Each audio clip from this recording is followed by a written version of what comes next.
नदी से आता था।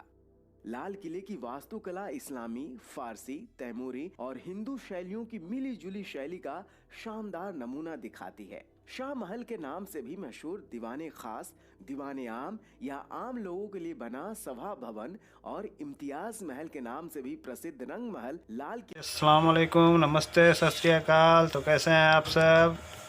उम्मीद करता हूँ अच्छे होंगे। तो मैं भी अच्छा हूँ। तो चलिए आज मैं फिर आ गया हूँ आप लोगों के बीच एक नए वीडियो को लेकर, जो कि आपको दिखाने वाला हूँ दिल्ली के लाल किला, जहाँ की आपको पूरी जानकारी दी जाएगी और पूरी विरासत बताई जाएगी। कैसे लाल किला बना है, उसका कैसे कैसे ये हुआ, सब आपको बताया जाएगा। तो चलिए मैं आपको ज़्यादा टाइम लूँगा नहीं, तो फिर चलते हैं, बढ़ते हैं आगे अपने वीडियो की तरफ। तो चलिए चलते हैं। बस इसी तरह आप हमें प्यार और सपोर्ट देते रहें, ताकि मैं आपको अच्छी अच्छी वीडियो देता रहूँगा। और अगर आप हमारे चैनल में नए हैं तो हमारे चैनल को सब्सक्राइब कर लें। तो चलिए चलते हैं गाइज वीडियो की तरफ। Thank you.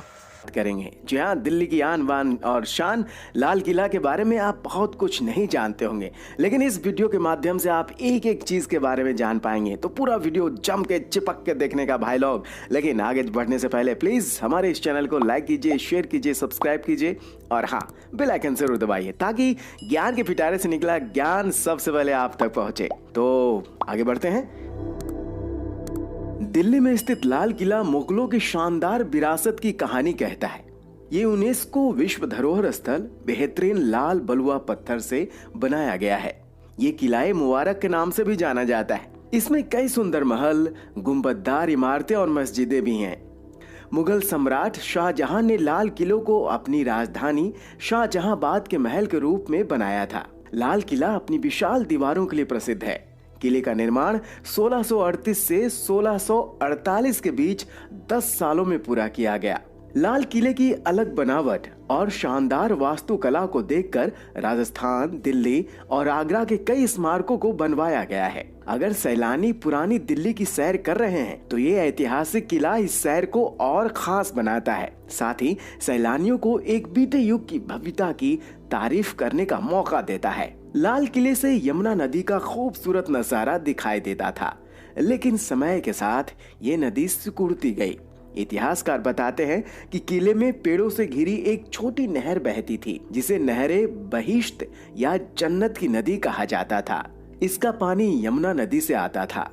लाल किले की वास्तुकला इस्लामी, फारसी, तैमूरी और हिंदू शैलियों की मिली जुली शैली का शानदार नमूना दिखाती है। शाह महल के नाम से भी मशहूर दीवाने खास, दीवाने आम या आम लोगों के लिए बना सभा भवन और इम्तियाज महल के नाम से भी प्रसिद्ध रंग महल लाल किले की कुछ खास इमारतें हैं।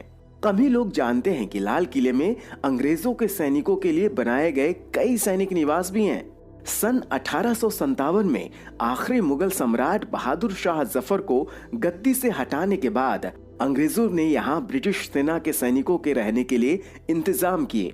ब्रिटिश शासन खत्म होने के बाद इनका इस्तेमाल भारतीय सेना के जवानों के रहने के लिए किया गया। फिर सन 2003 में ये खाली कर दिए गए। ये अब एक सांस्कृतिक परिसर में बदल चुके हैं और यहाँ 4 नए संग्रहालय हैं। पहला सन 1857 के स्वतंत्रता संग्राम पर, दूसरा जलियांवाला बाग पर, तीसरा नेताजी सुभाष चंद्र बोस पर और चौथा आधुनिक भारत कला के नवरत्न कलाकारों पर। लाल और सफेद बलुआ पत्थर से बने सैनिक निवास ब्रिटिश काल की वास्तुकला का बेहतरीन नमूने हैं और ये पुराने जमाने की खूबसूरती और बखूबी बयां करते हैं। आज इन बैरकों को भारतीय पुरातत्व सर्वेक्षण के सहयोग से संग्रहालयों के रूप में इस्तेमाल किया जा रहा है। लाल किले के अंदरूनी हिस्से को देखने के अलावा सैलानी छत्ता चौक नाम के बाजार भी जा सकते हैं। किले के मुख्य दरवाजे से होकर लाहौरी गेट के जरिए इस बाजार तक पहुंचा जा सकता है। बाजार में कई दुकानें हैं। यहाँ देश के अलग अलग हिस्सों के हस्तशिल्प और वस्त्र मिलते हैं। सैलानियों के लिए एक और खास चीज साउंड एंड लाइट शो है, जो हर शाम लाल किले में आयोजित किया जाता है। 1 घंटे तक चलने वाले इस शो में भारत के मुगल साम्राज्य के इतिहास के बारे में बताया जाता है। साथ ही उनके गौरवशाली अतीत के साथ साथ उनके पतन की वजहों के बारे में भी बताया जाता है। इस शो की रिकॉर्डिंग महान अभिनेता अमिताभ बच्चन ने की है, जो इस शो में 4 चांद लगाती है। तो अगर आप अगली बार लाल किला देखने आए तो इस लाइट और साउंड रिकॉर्डिंग के शो को जरूर देखें। लाल किला देश के सबसे खास स्मारकों में से एक है। भारत के प्रधानमंत्री हर साल स्वतंत्रता दिवस पर लाल किले से राष्ट्रीय ध्वज फहराते हैं।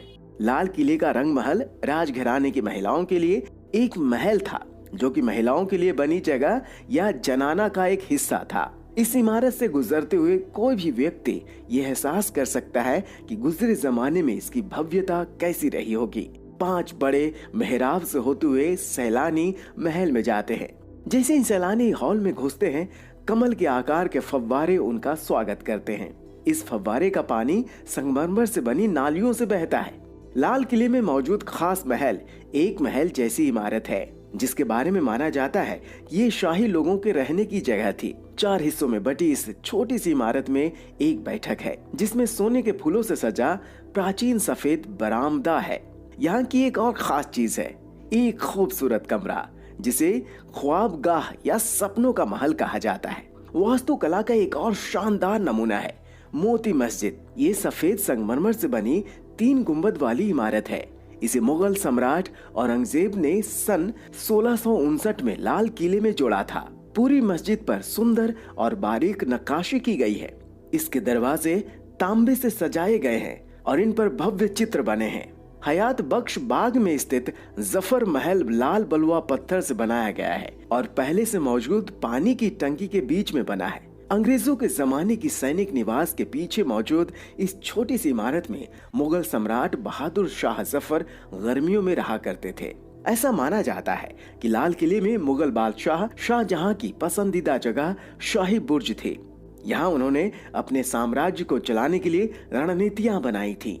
8 कोनों वाली ये 3 मंजिला मीनार यमुना से नहरे बहिश्त तक पानी पहुंचाने में मदद करती थी। इस मीनार से आप एक सुंदर बगीचा देख सकते हैं। नहरे बहिश्त एक जमाने में एक नहर थी जो हरे भरे पेड़ों से घिरी थी। यमुना नदी के पानी से बनी ये नहर जन्नत की नहर कही जाती थी और लाल किले से होते हुए चांदनी चौक से निकलती थी। पहली ये नहर लाइन से बनी छोटी गुंबददार इमारतों से जुड़ी थी और लाल किले की भव्यता को बढ़ाती थी। तो दोस्तों, आज के वीडियो में आपने लाल किला के बारे में जाना जो शायद आप नहीं जानते हो। तो इसी प्रकार के ज्ञान की बातों को जानने के लिए प्लीज हमारे इस चैनल को लाइक कीजिए, शेयर कीजिए, सब्सक्राइब कीजिए और हाँ, बेल आइकन जरूर दबाइए ताकि ज्ञान के पिटारे से निकला ज्ञान सबसे पहले आप तक पहुंचे।